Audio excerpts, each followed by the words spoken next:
오늘 나눌 예수님의 제자는 작은 야고보입니다. 예전에 다데오 유다나 열심당원 시몬에 대해서 나눌 때도 언급하면서 말씀드리기도 했었는데, 성경에는 모든 제자에 대한 내용이 균등하게 기록되어 있지 않습니다. 이야기가 많은 제자가 있고 설명이 적은 제자가 있으며 기록이 없는 제자가 있습니다. 이야기가 많은 제자라 한다면 일고루 베안, 야요, 베드로, 안드레, 야고보, 요한에 해당하는 인물이라고 될 것이고, 설명이 적은 제자라고 한다면 빌바, 도마, 빌립과 바돌로메, 도마와 마테라고 이야기할 수 있겠습니다. 그리고 마지막으로 기록이 없는 제자라고 한다면 3그룹 가운데 가룟 유다를 제외한 야다, 시유, 맛에 해당하는 사람들이라고 그렇게 말씀드릴 수 있을 것 같습니다. 특히 기록이 없는 경우 성경에서 말하고 있지 않기 때문에 이에 대해 덧붙여 말하기가 무척이나 어려운 부분들이 많습니다. 하지만 남겨준 조금의 단서들을, 작은 단서들을 따라가 보면서 그가 어떤 사람인지, 또 우리는 그 모습을 통해 무엇을 배우고 교훈을 삼아볼 수 있을 것인지 한번 살펴보도록 하겠습니다. 이 야고보라고 하는 이름을 들을 때 성도님들께서는 어떤 야고보가 가장 먼저 생각이 나십니까? 성경에는 야고보라고 이름을 가진 사람들이 무척이나 많이 나옵니다. 오늘날에도 이제 아이 이름을 지을 때 이제 보면 많이 선택되는 그러한 이름들이 있지요. 당시에 유대 사회에서도 이스라엘 사회에서도 많이 짓는 이름들이 있었습니다. 요한, 베드로, 요한, 시몬, 빌립, 또 이런 야고보 같은 이름이 있었고, 여자에게는 또 마리아라고 하는 이름도 많이 붙였었습니다. 성경에 나온 이 인물들, 이 야고보의 이름들을 볼 때 혼동이 되는 경우들이 있는데, 오늘 다시 한번 간단하게 정리를 한번 해보도록 하겠습니다. 성경에 나타나는 야고보 가운데 우리가 조금 주목해서 알고 있어야 하는 야고보는 모두 3명입니다. 몇 명이라고요? 3명입니다. 먼저는 세베대의 아들로서 동생으로는 요한이 있고 집안이 좋고 리더십이 있었던 야고보입니다. 예수님께서 제자로 부르시고 예수님께서 자주 함께 데리고 다니셨던 그러한 야고보입니다. 이 야고보는 12제자 가운데 가장 먼저 순교하게 되는데, 이 이른 순교로 인해 베드로나 요한과는 다르게 저작을 남기지 못했습니다. 이 야고보가 1번 야고보입니다. 다음으로 예수님의 동생 야고보가 있습니다. 요셉과 마리아의 아들입니다. 예수님께서는 성령으로 잉태하셨기에 친형제라고 말할 수 있을까 싶기도 하지만, 요셉과 마리아의 보살핌 아래서 같이 성장했기에 예수님의 동생이라고 할 수 있겠습니다. 원래는 예수님을 믿지 않았지만 부활하신 예수님을 본 이후 신실히 예수님을 따르며 초대 예루살렘 교회의 큰 일을 감당한 야고보가 바로 예수님의 형제 야고보입니다. 우리에게 주어진 야고보서의 말씀도 이 야고보가 기록한 것으로 우리가 그렇게 이해를 합니다. 이 사람이 2번 야고보입니다. 그리고 마지막으로 작은 야고보가 있습니다. 이 작은 야고보에 대한 기록은 예수님의 제자 명단에만 기록되어 있습니다. 제자 명단에서는 이 1번 야고보, 세베대의 아들 야고보와 구분짓기 위해 그 이름 앞에 아버지의 이름을 적어 놓았습니다. 아들 이름은 같아도 아버지의 이름은 다르기에 누구의 아들인지 확인하게 하기 위함이었습니다. 이 야고보의 아버지 이름은 알페오라고 그렇게 성경은 기록합니다. 그래서 마태와 누가는 이 야고보를 이야기할 때에 알페오의 아들 야고보다라고 그렇게 언급을 합니다. 이후 그에 대한 기록은 성경에 더 이상 나오지 않습니다. 그의 발언이라든지 그의 질문이라든지 아니면 그의 사역이라든지라고 하는 것에 대해 성경은 나타내고 있지 않습니다. 그럼 우리가 왜 이 알페오의 아들 야고보를 작은 야고보라고 부르는가라고 한다면, 그 근거는 마가복음 15장 40절 말씀에서 찾습니다. 우리 마가복음 15장 40절 말씀을 함께 읽어보도록 하겠습니다. 시작. 멀리서 바라보는 여자들도 있었는데 그 중에 막달라 마리아와 또 작은 야고보와 요셉의 어머니 마리아와 또 살로메가 있었으니, 이 본문은 예수님께서 십자가에 달려 돌아가시는, 숨지시는 이 장면을 기록하며 이어지는 그런 내용입니다. 여기서 나타나는 이 작은 야고보를 예수님의 제자 명단 가운데 있었던 알페오의 아들 야고보와 동일 인물로 그렇게 보는 것입니다. 그런데 이 야고보가 그 야고보인지 어떻게 압니까? 같은 야고보인지 어떻게 알겠습니까? 왜 동일 인물로 여깁니까? 라고 질문한다면 같은 사건을 다루고 있는 다른 본문을 보면 알 수 있습니다. 마가의 기록이 아닌 마태의 기록으로 마태복음 27장 56절을 보면 이렇게 기록하고 있습니다. 그 중에는 막달라 마리아와 또 야고보와 요셉의 어머니 마리아와 또 세베대의 아들들의 어머니도 있더라. 마가는 작은 야고보와 요새의 어머니 마리아라고 기록을 하고 마태는 야고보와 요셉의 어머니 마리아라고 합니다. 여기서 요새는 요셉을 가리키는 말입니다. 그렇기에 같은 야고보, 같은 요셉을 이야기하고 있다라고 말할 수 있는 것입니다. 이렇게 해서 3번 야고보가 됩니다. 이 밖에도 야고보라는 이름들이 또 성경에 더 등장하는 경우들이 있지만 크게는 이렇게 3명의 야고보를 알고 계시면 되겠습니다. 계속해서 오늘 나눌 이 작은 야고보에 대해서 조금 더 살펴보도록 하겠습니다. 이 작은 야고보는 기록이 없기에 마땅한 내용이 없기에 성경에 소개되는 성경에서 잠깐 스쳐 지나가는 그러한 내용들부터 먼저 생각해 보겠습니다.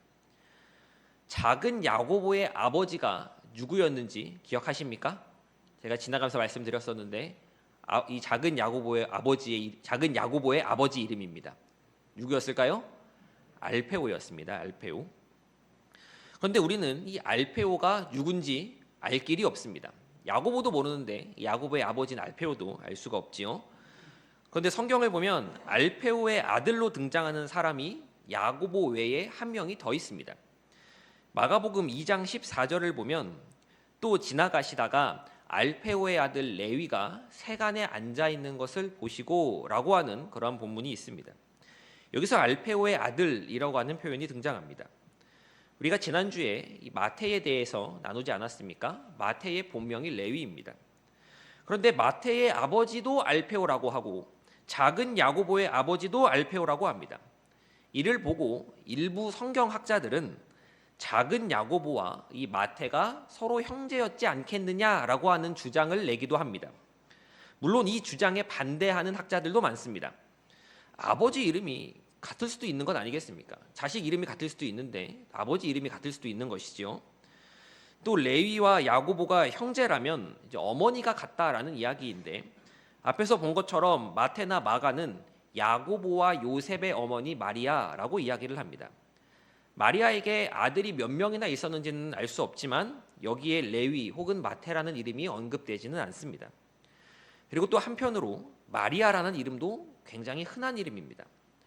이러한 내용들을 종합적으로 살펴볼 때 알페오의 아들이라는 그러한 이야기를 통해서 야고보와 또 마태가 형제라고 하는 그러한 생각도 해볼 수 있지만 그것을 결단내거나 이렇게 확정할 수는 없을 것이고 이 이름들을 통해서 더 이상 끌어낼 정보는 없는 것 같습니다.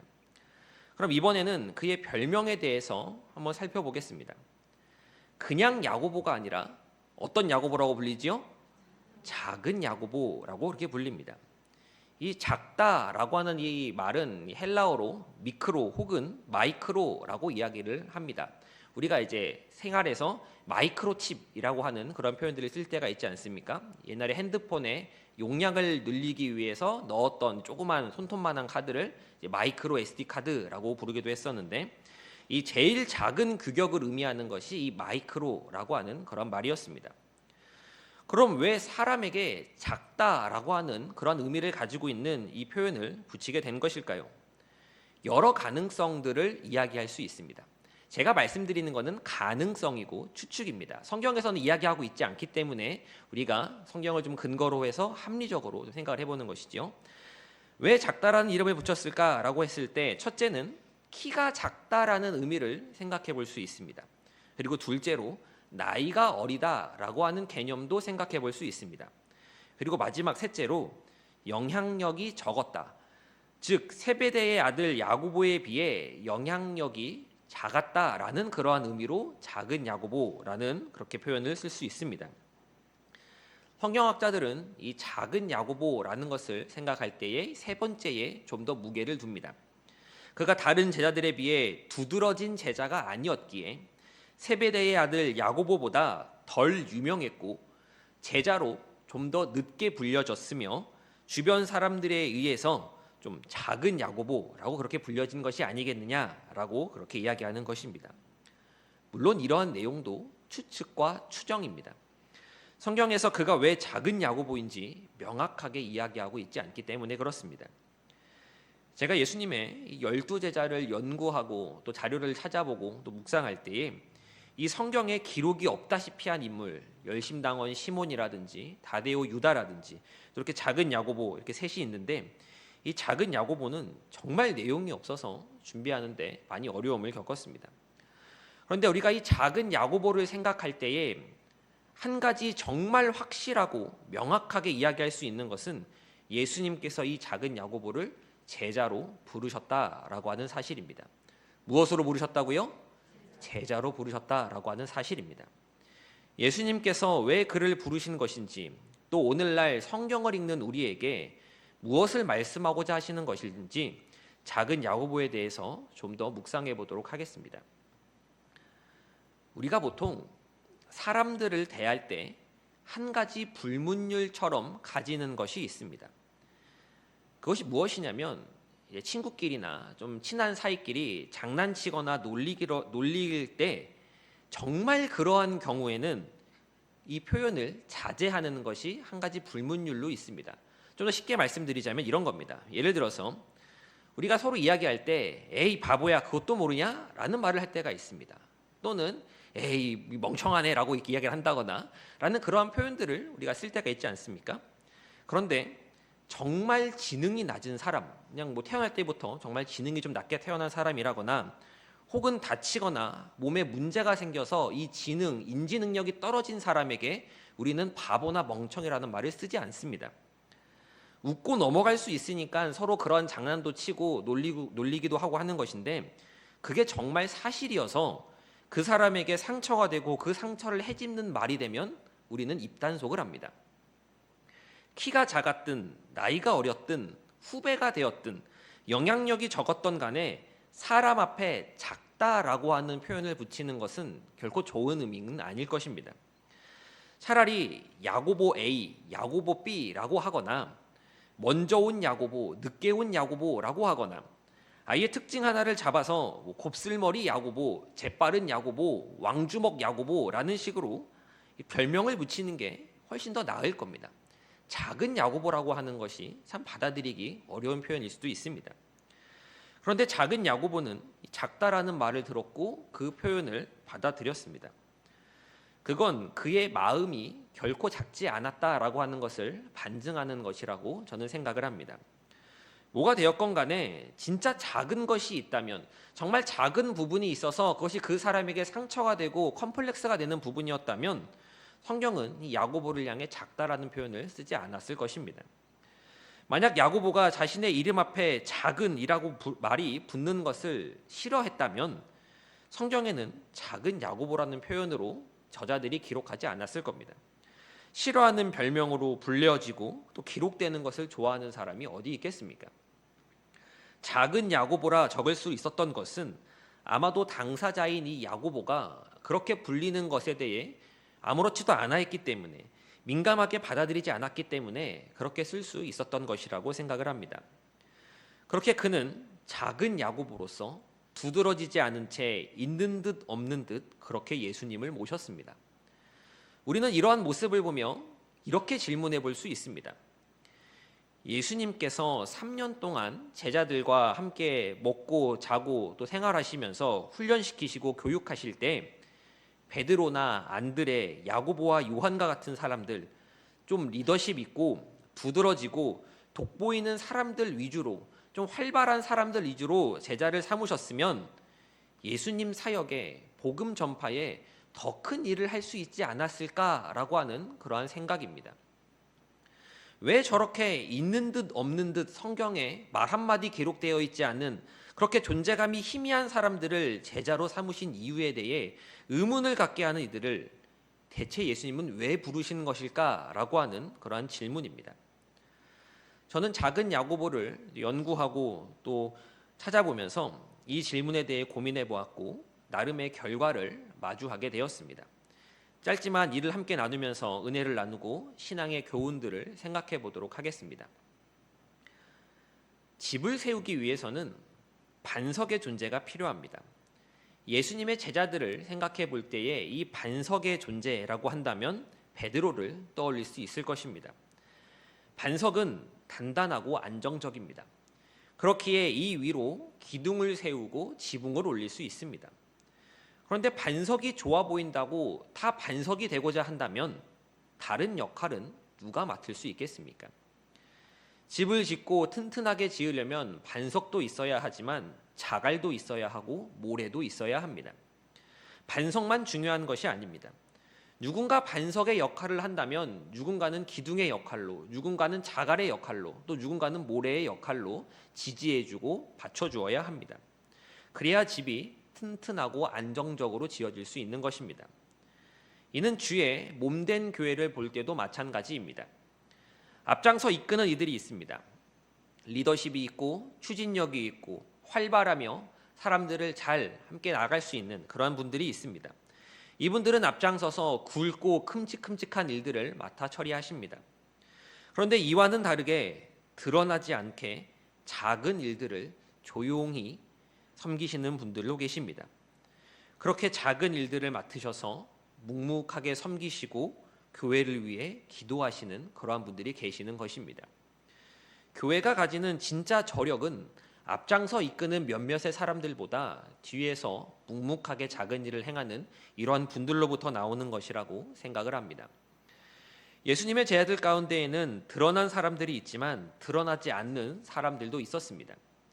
그러나 이들은 모두 하나님의 일을 감당한 사람들이었습니다. 어떤 일을 감당했다고요? 하나님의 일을 감당한 사람들입니다.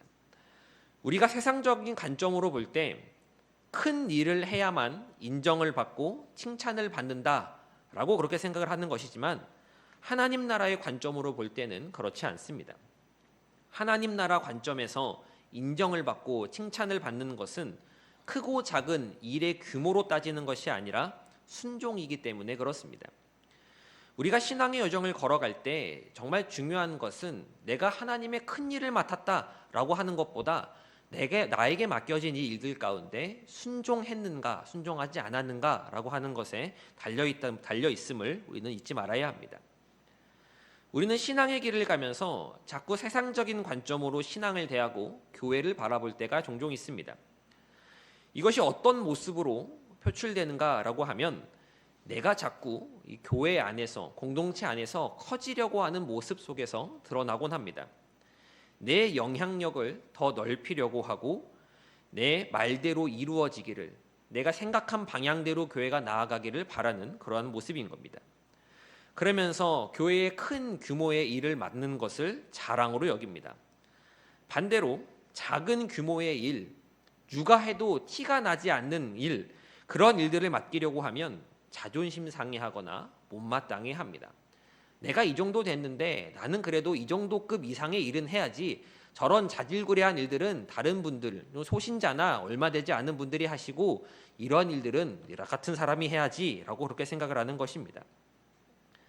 만약 나에게서 이러한 모습이 보인다면 내가 잘못된 관점으로 신앙을 대하고 교회를 보고 있다라는 것을 깨달아야 합니다. 나는 지금 어떻습니까? 나의 시선과 관심은 큰 자가 되는 것, 큰 일을 맡는 것, 다른 사람들이 쉽게 맡지 못하는 그런 어려운 일을 맡는 것, 그런 것에 있습니까? 아니면 하나님 말씀에 순종하는 것에 있습니까? 또한 이와 더불어서 우리는 큰 자가 아니라 작은 자 되기를 힘써야 합니다.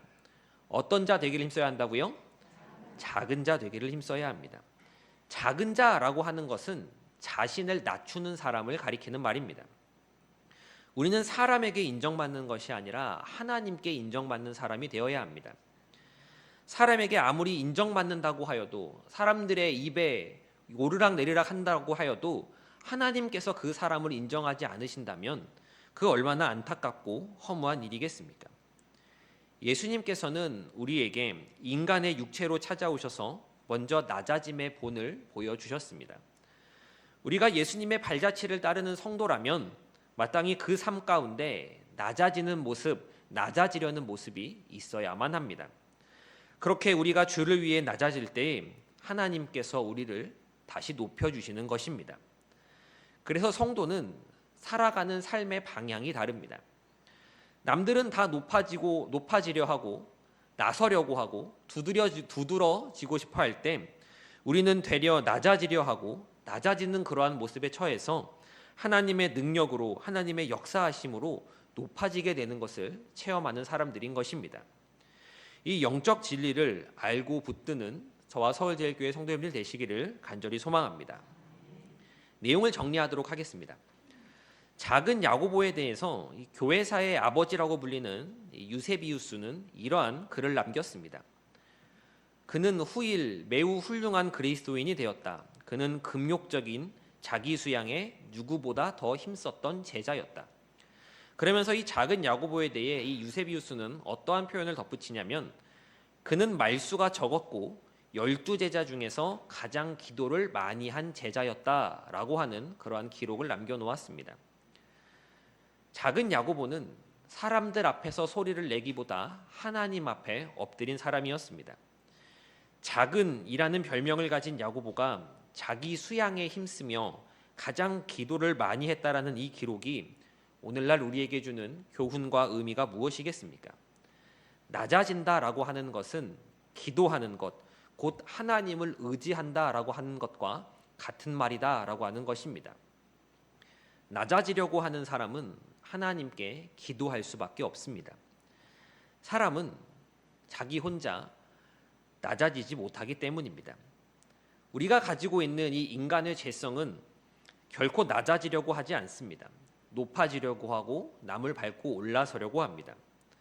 이 죄된 본성을 꺾어내기 위해서는 하나님의 도우심을 찾을 수밖에 없는 것입니다. 낮아진 사람, 낮아지려 하는 사람은 기도하는 사람이고 기도하는 사람은 낮아진 사람, 낮아지고 있는 사람인 것입니다.